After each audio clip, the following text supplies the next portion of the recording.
how are you? Welcome to American Defender. Today we're going to talk about the commonalities of all three Centurion BP-12s I have tested over the last 3.5 years.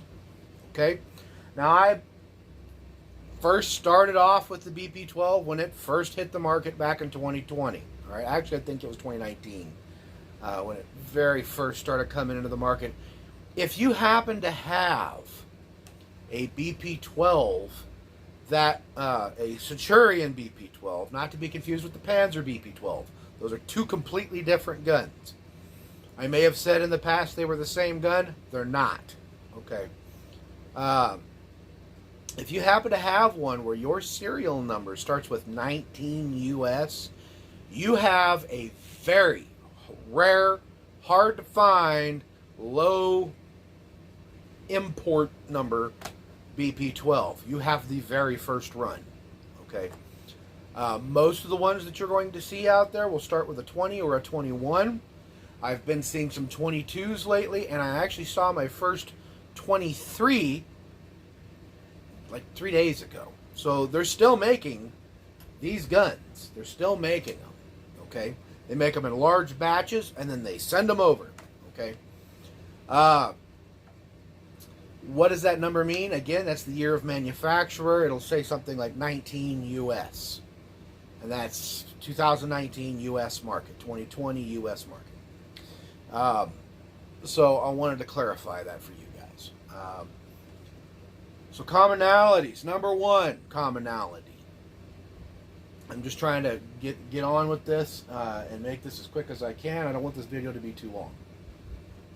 This first half of this video might not jive with the rest of the video too well because I keep having to redo this first half. Alright. Commonality number one. All three guns using birdshot. Jammed at some extent for anywhere between about 7 to 100 rounds. So that first 100 rounds somewhere, your gun is going to loosen up and start working. From that point, 100 on, typically they just work, and they're not picky. They're not an ammo picky gun. Okay, not after that. Not after you wear them in. Let's talk about another thing that I found that was a common thing on these guns. The shaving of the roof of the receiver where the barrel tang and the receiver meet. There's a little U-shaped pocket there. I call it the horseshoe. In that little horseshoe area right there, it is common. Let me rephrase that. It's guaranteed you're going to have some shaving in that area. It's going to look like material was removed, because it was. You're going to get shavings inside this gun when it's brand new, and you first shoot it in that first 100 rounds, first couple hundred rounds really, you're going to see aluminum shaving. And we're going to measure that here in a minute, how much is actually removed, because I want to know on this one. Okay, ultimately. This gun right here, like I said, 3,200 rounds later, all right, it's settled down, it stopped shaving, so, again, that shaving does stop. It does cease to happen, all right? So I can guarantee that as well to you. At least that's what I've experienced with my gun.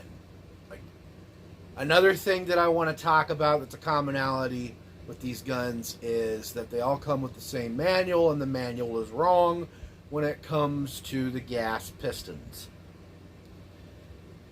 They label the gas pistons as a 2 3/4 inch and a 3-inch pistons. That's how they describe these pistons. Okay, that is not correct. It's actually a low velocity and a high velocity piston. How do I know this? Well, most of this is coming from experience. I've got many years, well over 20 years worth of experience with semi-automatic shotguns. All right, I came from the world of the Sega. Need I say more? You Sega guys out there, You know what I'm talking about, especially when it comes to running birdshot and stuff. There was an entire aftermarket, or actually, if I could talk today, it'd be great. An entire aftermarket created to get your Sega 12 or your Vepr 12 to run birdshot. All right. Because of those guns, also, there's this belief that semi-automatic shotguns are only supposed to be ran with buck and slug. That's not true. All right. The Centurion BP-12 was designed to use birdshot. Okay. But these gas pistons, I did a little research on it. I went to Adler's website. I downloaded the original Adler manual in its original language, which is Turkish. Okay. And I went on to the process of having it translated myself. I went through Babelfish. I tried Google Translate. I even found some folks that are viewers of this show that have contacted me that are from Turkey and said, hey, could you translate this and tell me what it says? And what I found is that in the original language, that the manual was written in, not only does it say low velocity and high velocity, it doesn't mention anything about 2 3/4 inch or 3-inch shells. It doesn't say anything about that. And it also lists the flippin' velocities at which you need to switch pistons. We didn't get that in our Century Arms manual. So, like I thought, it was lost in translation. All right. What is that velocity? It's 1,260 feet per second. Okay. 1,260 feet per second, or 1 1/8 ounce load. That is your cutoff. So if you are under that, you can use the low velocity piston. If you are over that, you need to be using the high velocity piston. Okay? It doesn't matter how long the shell is. It doesn't matter if it's a 3-inch or a 2 3/4. Just like I thought. Because every other shotgun in the world that uses a gas piston system that has exchangeable pistons like that does the same thing. Some have 3 pistons, and you'll have a birdshot, low velocity, high velocity. Okay, so in this case we have 2 pistons. There's a lot of folks out there whose shotguns have broke. They're seeing extensive damage, and it's because of that mistranslation in the manual. So now that you know the truth, just remember, 1 1/8 ounce, 1,260 feet per second. All right. If you're going over 1 1/8 ounce, then you need to put the other piston in. If you're going over 1,260 feet per second, the other piston needs to go in. All right. That's a really important tidbit of information there for folks. And nobody else out there would have taken the time to go as deep into that and figure out that there's a translative issue here. But I have. So there you go. You're welcome. All right. So the gas pistons are a big deal. That's a commonality between all the manuals. They all have chrome line bores. Don't shoot steel shot out of this. All right. That includes bolo rounds, flechettes, all of that. Lead and copper jacketed stuff. I have shot some Lehigh Defense rounds out of this just to check them out. Some of those RIP cartridges too, with the big nasty copper jacketed hollow point. This thing loves those things, but install the correct piston. All right. Anything copper jacketed, copper washed, or regular lead is not going to have an effect on the chrome lining of your bore. Steel will literally, within less than 10 rounds, just rip that chrome right out of your bore. So don't shoot it. All right, don't use it. It's no man's land for your BP-12. So with that, you're going to see here some marks that I have. We're going to take a look at the wear spot at the roof of the receiver. You're going to see some chatter marks there. Those chatter marks are actually a good example what begins to happen when you shoot too hot of an ammo with the wrong piston installed. All right, you're going to see I have a little gouge now in my receiver because I had taken some 3-inch shells. If you guys watched my videos, you'll remember when I did this. I had a mixed bag of 3-inch shells that I'd put in an old Winchester box, and it said it was like 1210 or 1250 or something like that. And then I remembered once I shot that, I'm like, oh wait, this was the mixed box. They were 1,600 feet per second 3-inch shells. Okay, so yeah, it did some damage. It put a gouge in the top of my receiver. Since then, I haven't shot any more of them, but you'll see it there. Okay, you'll see it. It's not a very big gouge; it's just a little area. Okay. I also need to explain how this shaving happens. It's really simple. When you fire the gun and the bolt comes back, the nose of your bolt, from the unlocking action and from the forces on it, can actually tilt inside the gun, thus raising the back half of the bolt, and then that's what collides in that area and does the shaving. Okay, so let me flip the camera real quick. Let me show you guys what this damage, or wear, really, I shouldn't say damage, it's wear. Let me show you what it looks like. We'll look at it vertically, horizontally, and then I'll go ahead and measure it. On average, these guns, I'll just tell you, they get between 7 and 9 thousandths of an inch of wear in what I call the horseshoe area.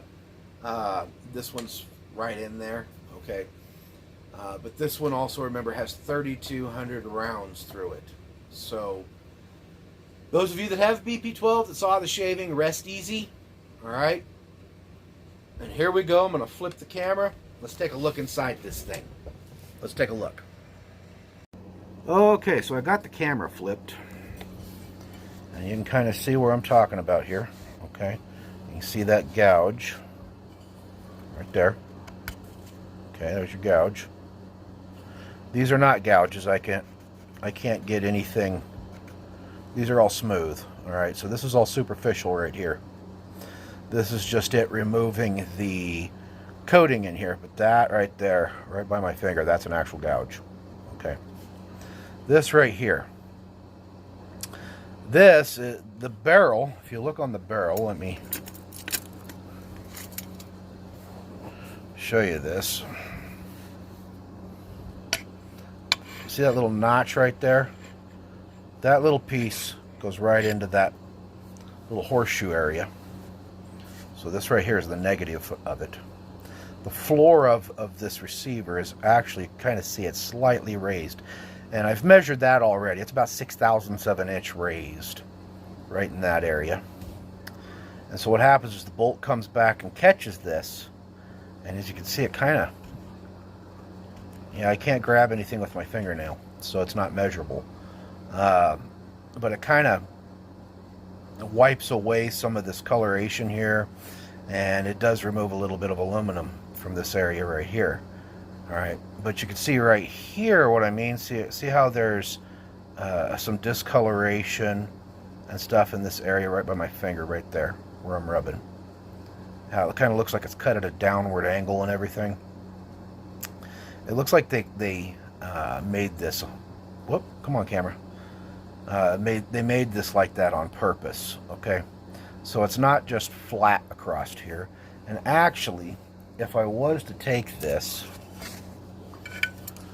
and run it in like this, you'll see that wear, looking at it from this angle, is really nothing. Okay. So let me flip the camera back around, and we will measure this right here. Okay, we'll measure this area. We'll take a difference from, like, say, right in here to right over in here, and just see how much aluminum was shaved off in this area here. And then yeah, we'll go from there. Okay, so hang tight. Okay, so let's go ahead and measure it here. So I got my calipers, and the way I'm going to measure this, because this is going to be a hard area to measure. The way I'm going to measure this is I'm going to take the probe here on the calipers and drop it down. And you're like, well, how are you going to do that when you've got nothing there to set it up against? Well, I have to put something there to set it up against. Something that I know that is true and straight. And that is this precision screwdriver that I have. Let's do it this way. All right, so we'll go ahead and drop this down. Okay. I'm going to measure right behind that area where there's no damage. Okay. And this is telling me that there is, okay, so this is sitting at 565. Let me double check it. At 565. So now I'm going to come up right there in the middle of the damage. And that is sitting at 573. Yeah, so we've got 8/1000 of an inch of material removed from that area from where in 3,200 rounds, all right? And like I said, all three of the guns I found has been between 7 and about 9/1000 of an inch of wear in that area. All right, so that's the amount of material at the deepest point that has been removed. To put that into context, for those of you that don't know how much material that would be. All right, well, I'm going to show you here. Here's 10/1000 of an inch. Okay.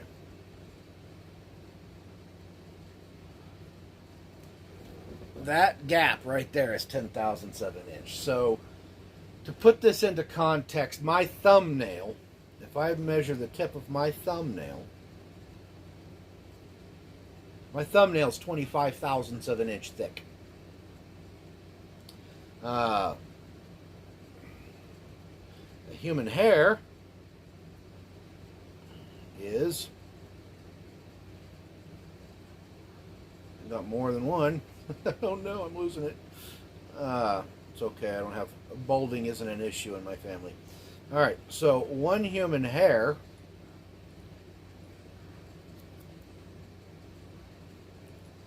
is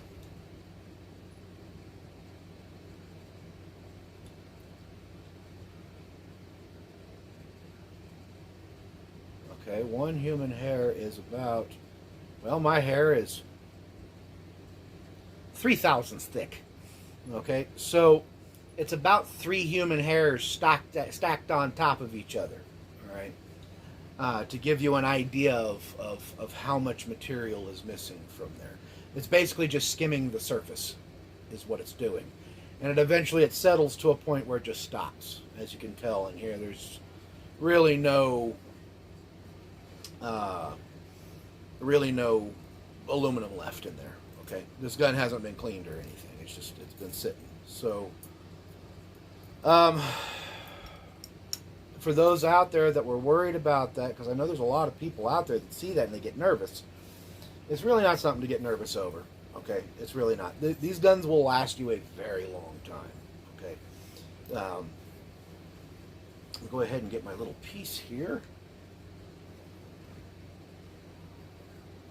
One that I didn't know the name of. I'll tell you what I'm going to do. I'm going to put it back together to save time. I'll pause the video again, and then we'll keep going. Okay, so hang tight. Okay, so we got the action back together here. I'm going to slide my hand guard on. Okay, don't forget your little, there is an aluminum piece right here. So we'll go ahead and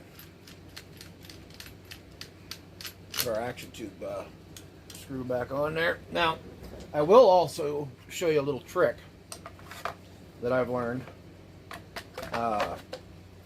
putting these guns back together.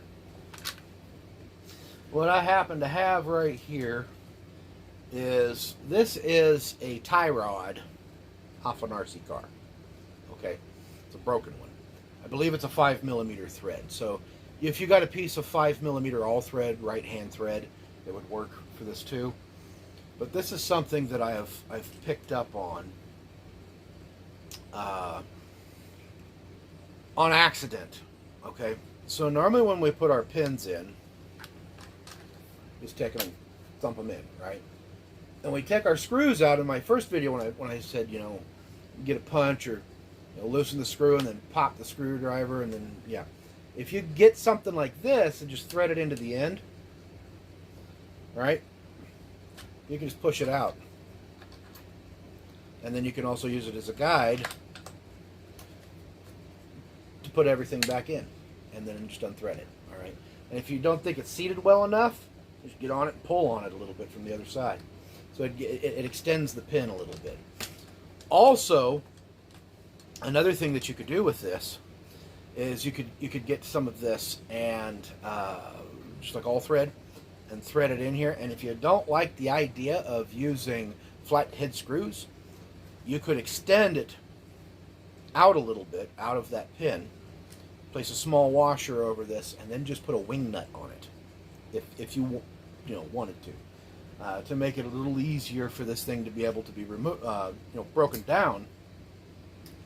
I believe it's a 5mm thread. I think that's what these are, a 5mm or 4. They're 4 or 5mm, but it's a perfect thread match. All right. Don't use this. I'm saying go to Ace Hardware or somewhere and look for some all thread and do it that way. Okay. But it just makes it so much easier to just, you know, right. This pin's usually pretty tight,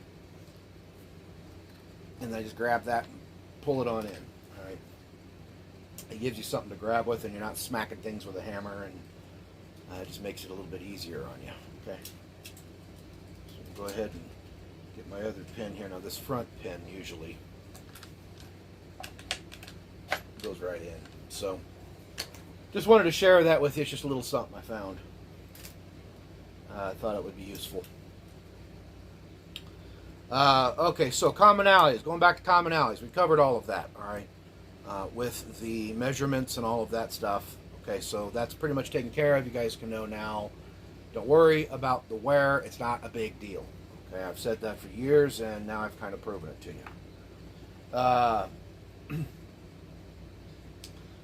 What else can I say as far as commonalities go? The trigger on it, the pull on all of them is about the same. The reset's about the same. Let's see here. Front sights on all three of them were pretty good at holding their zero. So their front sight system, or actually their entire sight system, I should say, is pretty good. Where my screw go? There it is. I've talked about magazines. I have a whole video on magazines for these things. These magazines are cheaper than Sega mags, and I find them to be more reliable. There's plenty of flavors of magazine out there, anywhere from 2 rounds to 20. I do have the +2 plate for free if you have a 3D printer, still up on Thingiverse. Get that file, and also the charging handle cover that I made that goes over here. This one isn't it. All right, I have a rubber one on here right now. This is actually what it was shipped with, and I just left it on there because I like the way it feels on there. But that round knob is still up there too. If you're going to install that onto your BP-12, understand that one side's bigger than the other side, all right, and the bigger side goes on first, and then you're going to just kind of tap it on there, and that's it. There's no glue, no screws, no nothing. It's a friction fit. I have That's about all I have to say with it as far as commonalities go. They're a very dependable shotgun. They're very dependable. Well, I guess I could mention this too. All three of them, the finish does wear off right here on the charging handle area. That ain't a big deal. All right. That's about all I have to say. They all did get easier to drop the bolt on. I can also tell you while you have this stock off, if you do not put a magazine in this gun, this this little bolt catch right here is just sitting down in a little channel, and there's a little spring kind of sitting down in here, and if you put a magazine in, you can actually lift this up right up out of the stock, and the spring will go boom, go flying out. Ask me how I know. Okay, so be careful with that. All right. I have mentioned in the past talking about a relocation kit for this gun for this bolt catch, about moving it forward. All right, and I have been kind of going through the thought process of how to do it. I'm getting ready to actually make it. Okay, and it's going to be something I think anybody can do. Essentially what it'll be is there'll be a rod that goes here. There's going to be a couple of 3D printed little, I'll call them hinges, that'll bolt to the stock on the outside. And then from up here, around in this area right here on the shotgun, right forward of the trigger, right where your thumb would go, I'm going to put the button right there. All right, there'll be a lever there. So this lever won't have to go anywhere. You will have to drill it and tap it, most likely, all right, for whatever size thread that I end up using. But you'll have to thread that and tap that, and then drill and tap your stock going down for the hinges for the rod, and then you'll come up here and, you know, the new button will be mounted to the rod and everything. So when you go to press this, that transfers the action to there. It's just like you pressing back here. It makes it to where you still can press back here. All right, so we're not really modifying the gun beyond stock. We're just moving. We're adding a second option to move it from here to up here. All right, so that while you're shooting it, if you need to drop it or you have a hard time coming back like so, some people don't like moving their supporting hand back like this. You can keep your supporting hand forward, boom, and hit it, and then slide forward and get off of that release and then shoot. Okay, that's what I'm going to look at doing. I have the idea. I have it wrote down. I have it blueprinted, and it's going to happen here probably in the next 2 weeks. I'm going to be actually doing it. So that is the video. It is a long one. I understand that, but I wanted to give you a comprehensive video that kind of goes over everything. All right. These shotguns are good shotguns, and the fact that PSA has them right now for $200 is a steal. All right. You can get parts for them. You can get mags for them. They're a common part. They're a common gun. There's no reason to not get one. All right. If that's what you're considering. So with that, I'm going to go ahead and get out of here. Thank you for watching. Remember to take a kid fishing, take a kid shooting. God bless the United States. God bless you. And I will see you on the flip. Bye now.